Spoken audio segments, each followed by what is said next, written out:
কাজিৰঙালৈ নামিব পাৰে ভয়ংকৰ সংকট। কাজিৰঙাত ক্ৰমাৎ শুকাবলৈ ধৰিছে বিল জলাশয়।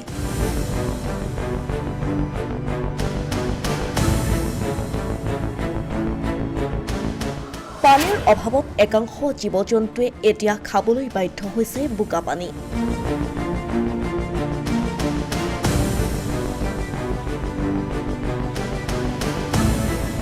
পৰিকল্পিত সংৰক্ষণ ব্যৱস্থাৰ অভাৱতেই ক্ৰমাৎ শুকাই যোৱাৰ উপক্ৰম হৈছে কাজিৰঙাৰ ৰাষ্ট্ৰীয় উদ্যানৰ বিল, খাল, জলাশয়সমূহ।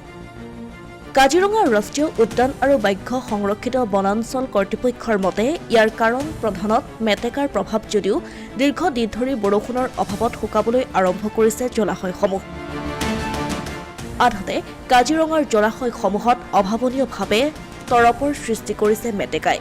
এই ক্ষেত্ৰত মেটেকা নিষ্কাশনৰ একমাত্ৰ উপায় হৈছে বানপানী।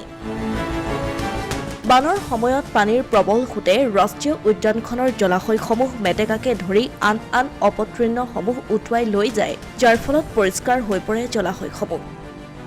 কিন্তু বিগত 2 বছৰ ধৰি ৰাষ্ট্ৰীয় উদ্যানখনত বানৰ প্ৰভাৱ কম হৈছে, যাৰ ফলত জলাশয়সমূহতে ৰৈ গৈছে মেটেকা, আৰু যাৰ ফলত এতিয়া জলাশয়সমূহত ক্ৰমাৎ কমি আহিছে পানী।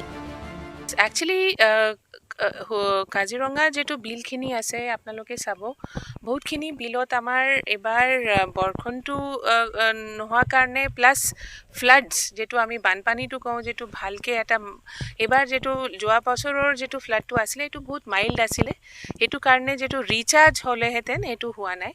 আৰু মেটেকা যিটো আমি ৱাটাৰ হাইচিন্থটো ইজ আ মেইন প্ৰব্লেম, আৰু বহুতখিনি এৰিয়াজত আমাৰ এতিয়া এই মেটেকাৰ কাৰণে বিলটো আমাৰ শুকাই গৈছে।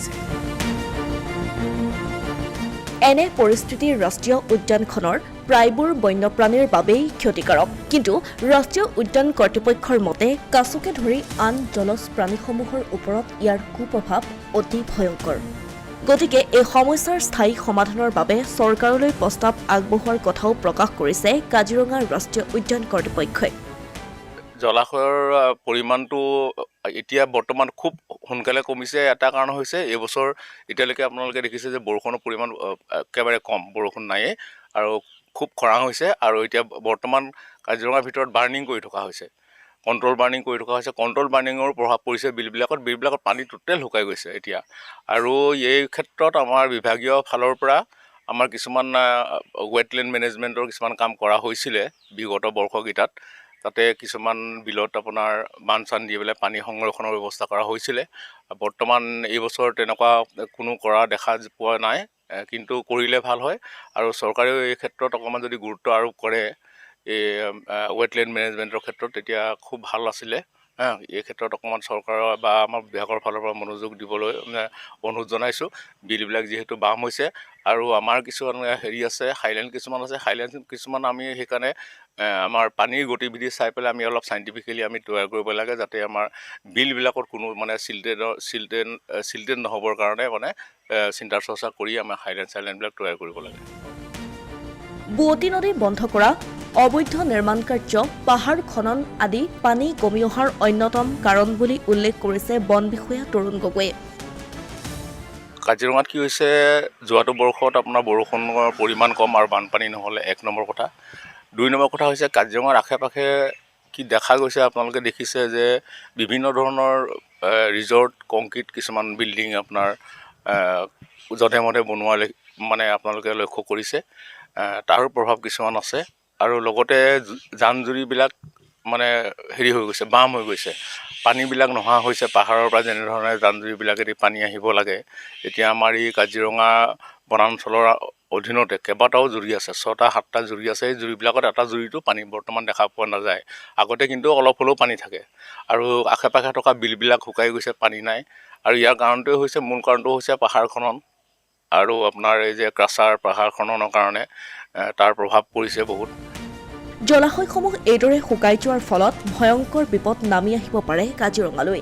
সংঘাতৰ সৃষ্টি হ'ব পাৰে কাজিৰঙাৰ বন্যপ্ৰাণী আৰু মানুহৰ। বৰ্তমান আমাৰ দেখা গৈছে যে পানীৰ কাৰণে অসুবিধাৰ সৃষ্টি হৈছে। বিলবিলাক কি হৈছে, পানী খোৱাটোৰ পানীৰ উপযোগী পানী নাই এতিয়া বিলত। একেবাৰে ডাঙৰ ডাঙৰ বিলবিলাকতহে মানে পানী খোৱা পানী উপযোগী এটা আছে আৰু প্ৰায়বিলাক বিলে মানে এতিয়া কি হৈছে চলচলীয়া হৈ গৈছে আৰু তাত পানী খাবলৈ গ'লে বোকা পানীহে খাবলগীয়া হয় জীৱ জন্তুবিলাকে। উল্লেখ্য যে বানপানী সকলোৰে বাবে অভিশাপ স্বৰূপ হ'লেও কাজিৰঙাৰ বাবে আশীৰ্বাদ স্বৰূপ, কিয়নো কাজিৰঙাত বানপানী নোহোৱাৰ বাবেই এতিয়া মেটেকাৰ বাবে জলাশয়সমূহ শুকাবলৈ ধৰিছে, যাৰ ফলত বন্যপ্ৰাণীসমূহৰ বাবে ভয়ংকৰ বিপদ নামি অহাৰো আছে সম্ভাৱনা। অসমীয়া প্ৰতিদিন ডিজিটেল সংবাদ, কাজিৰঙা।